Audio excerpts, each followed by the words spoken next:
Os campeonatos estaduais do Brasil estão voltando. Pouco a pouco, as competições são retomadas. Final de semana passado já tivemos o Pernambucano, tivemos também o do Paraná. Agora, nessa quarta-feira, a vez do Campeonato Gaúcho e também do Campeonato Paulista. O Mineiro vem aí no próximo final de semana, o Carioca já terminou.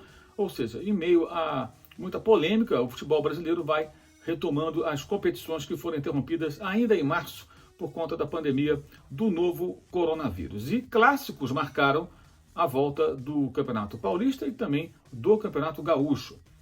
Em São Paulo, o Corinthians jogou defensivamente e conseguiu sustentar uma vantagem alcançada no primeiro tempo com gols de Gil de cabeça para vencer o Palmeiras em Itaquera, em seu estádio, pelo placar de 1-0.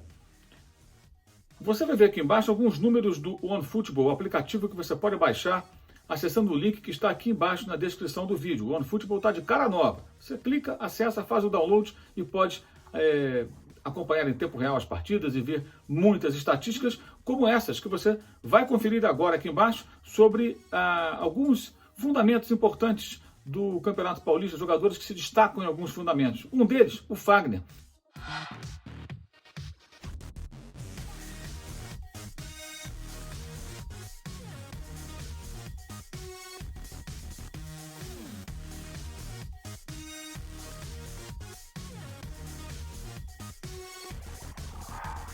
Apesar da má fase do Corinthians, que poderia ter sido eliminado não fosse essa vitória por 1-0. Um empate já despacharia o Corinthians. Foi ele quem cruzou a bola na cabeça do Gil para que o placar fosse aberto ainda no primeiro tempo.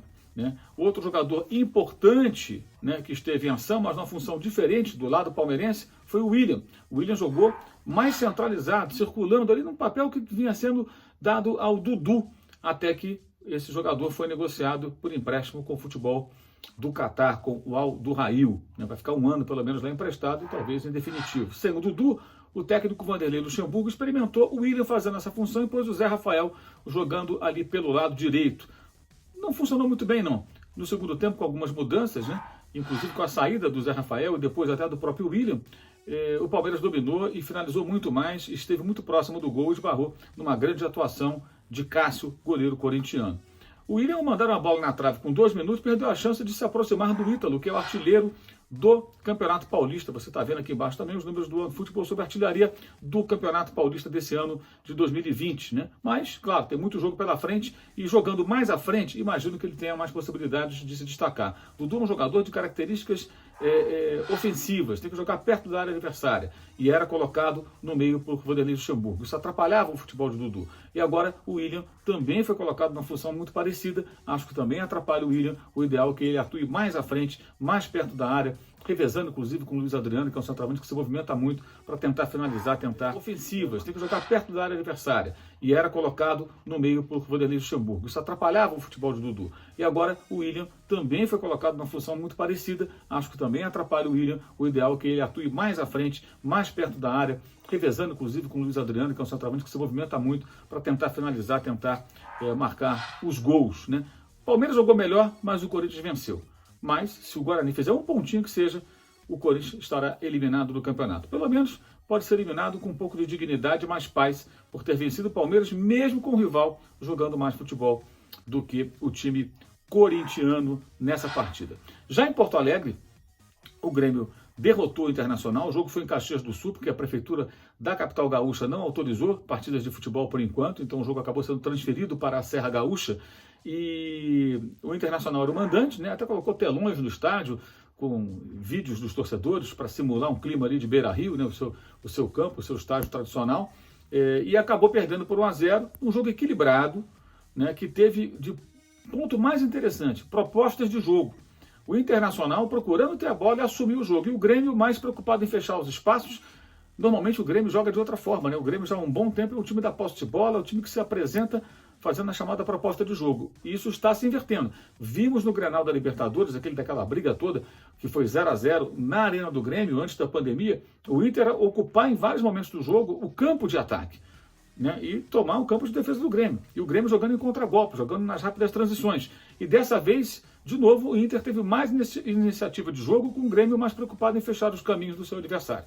Houve um pênalti no primeiro tempo, O Everton Cebolinha não bateu bem, o goleiro colorado Marcelo Lomba defendeu e o gol acabou acontecendo numa falta batida pelo Jean-Pierre. Ela resvalou na defesa e acabou caindo dentro do gol. Muito boa atuação do Matheus Henrique no meio-campo e o Jeromel muito firme na defesa. Muito bem o Jeromel, suportando muito bem, comandando a defesa em momentos muito importantes. E o Matheus Henrique muito bem, muita vontade no meio-campo, se soltando cada vez mais o garoto como organizador do meio-campo do Grêmio. Muito mal o Guerreiro, muito apagado, uma atuação fraca do centroavante colorado, ele que fez bons jogos sob o comando do Eduardo Cudê nessa fase aí do técnico argentino à frente do Internacional, mas é claro que é um jogo, uma volta, né?